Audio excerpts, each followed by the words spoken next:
Une histoire vraie. Ça fait 15 ans maintenant que je travaille la nuit, le soir et la nuit, dans le même hôtel 4 étoiles à Paris. Et je travaille 3 ou 4 nuits de 12 heures par semaine, ce qui veut dire que je passe la moitié de mon temps littéralement à vivre la nuit et à dormir le jour. Certains m'appellent un vampire, d'autres me donnent des ampoules de vitamine D. Mon biorhythme s'est habitué. Mais une nuit, dans cette petite rue dans laquelle nous sommes, il n'y a jamais un problème de sécurité, mais une nuit, il y a quelques mois, j'entends un hurlement de femme. Un hurlement de femme qui venait des étages sur le coup des 1h30 du matin. Là, ça me glace le sang et je vais en bas des escaliers pour voir si ça se reproduit.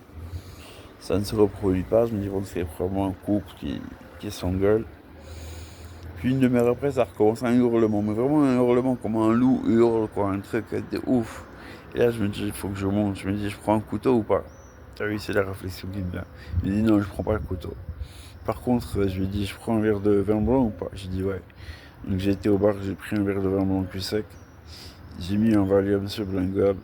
Et j'avais peur de ce que j'allais voir, tu vois. Ça me faisait peur, ces hurlements, ambiance Shining, film d'horreur dans le tas de la nuit, là.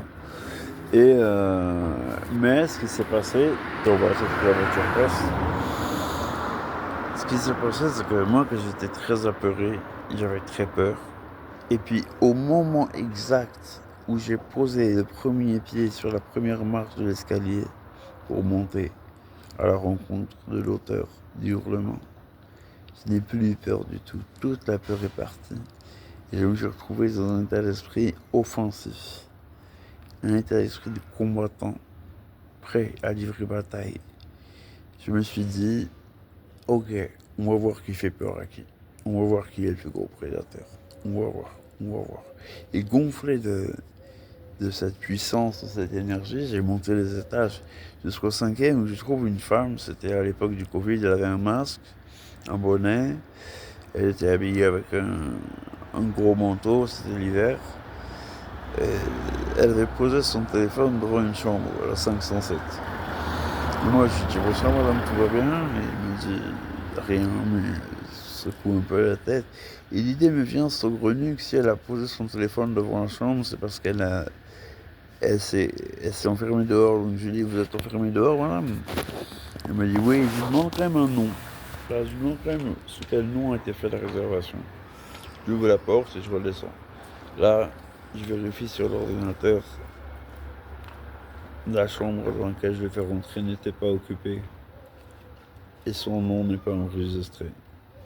Il s'agit donc d'un problème qu'il va falloir gérer.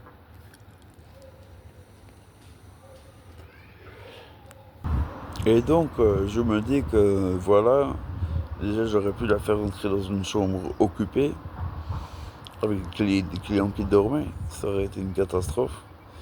Et là, je me dis, si elle reste en 507, je vais prendre un avertissement, un blâme.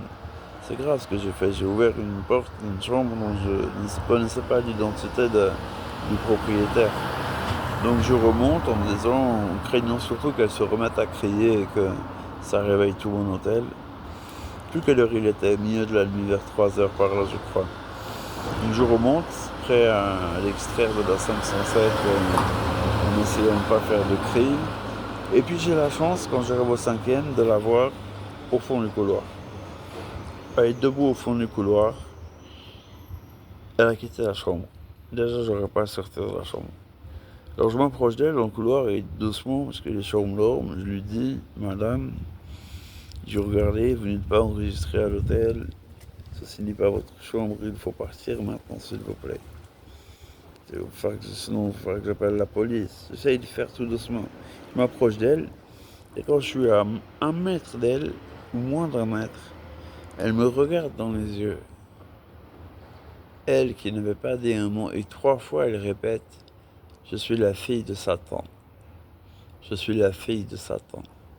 Je suis la fille de Satan. Putain, on me lance l'exorciste ou Shining. Je suis la fille de Satan, quoi. Moi, t'as vu, j'ai même pas eu peur sur le moment parce que il a fallu que je réponde directement. J'ai dit à l'attaque sur le terrain, la spiritualité, je vais lui répondre tout de suite. Je lui dis Dieu est l'esclave de Satan. Satan est l'esclave de Dieu. Satan obéit à Dieu, Satan est une créature de Dieu. Donc, voilà, moi je suis un servant de Dieu. Et toi, même si tu es la fille du diable, tu es plus faible que moi, donc tu vas sortir de cet hôtel doucement. Et là voilà qui descend les escaliers en salmodiant des choses. Je reconnais un peu le rituel musulman.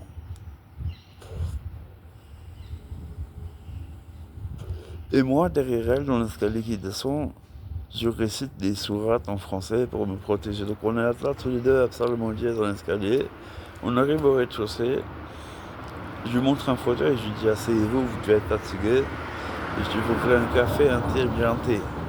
Et je lui dis vous voulez manger quelque chose, elle dit croissant. Alors je lui fais un thé, j'avais des croissants la veille, ouais, je lui donne. Je lui dis madame, je vous donne un quart d'heure tranquillement, après vous y allez. Hein. Et puis elle est partie. Elle est partie.